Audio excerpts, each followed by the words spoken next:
My name is Michael McManus, and we're down here today in the glen at the Spa Well, which gives its name to the farm, Spa Cottage Farm. It's almost a 200-acre farm, and I farm it with my partner Yvonne and Zoe. The farm itself is split up into 3 different areas, or 3 different soil types even. One, which you're on here, is a sandy loam, which contains the well. The other is a rock outcrop, which is fantastic for wintering cattle out.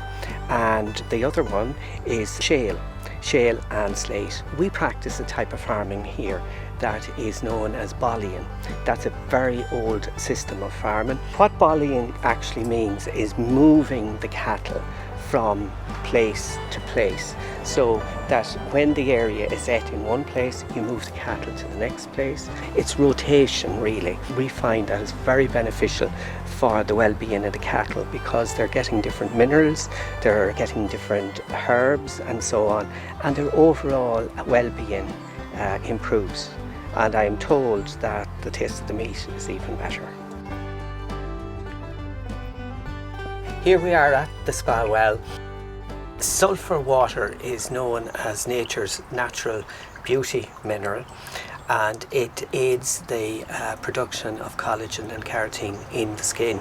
So this was well known even in Celtic times and right up to today. So this is why we diversified and decided to use this to develop a range of skincare product.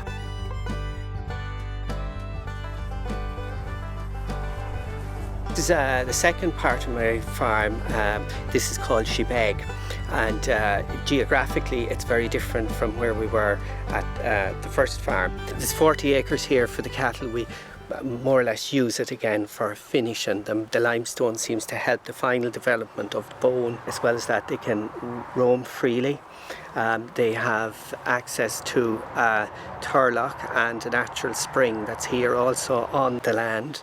Also, it helps to keep and maintain the biodiversity of the field. It's a little bit like the burn, but maybe not exactly. We have here what we would call in Leitrim a 3/4 cow, which can be any breed, but a little bit smaller.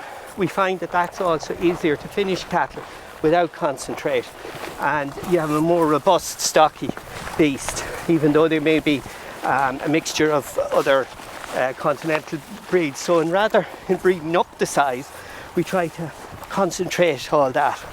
And again, having a smaller carcass coming from the land puts less pressure on minerals and stuff that the cattle are drawn out of the land. If you're talking about the taste of Irish meat and so on, it has to be attributed not just to the breed or the type, but actually this diversity of species that's here on the land. Bollying, this practice goes back a very, very long time. It goes back to the Celts or to the chieftain era, where people actually moved cattle from place to place on land that they owned. And again, it's a 15-minute drive from where I actually live to this section of land, and then we have another section that's just 2 minutes from here. But this was a great system because of the different types and fauna and so on and flora that existed. So you were keeping a sort of a cycle of nutrients going by this very diverse type of rotational system, and works very, very well for County Leitrim. This is the third section of the farm. Rivers are a great place to show what kind of a soil type there is, and you can see here that it's slate and shale.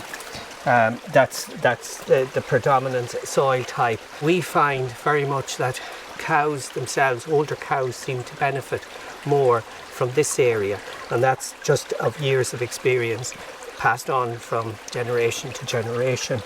My grandfather and my father wouldn't have called it an eco-conscience. They just had it instinctively. They didn't rip any of this out. They didn't destroy it. And I really want to keep that going, because that too is so important for our future. We can do things in harmony with nature. We can farm in nature, we can live with nature, and we can all benefit from that by just utilising it so well.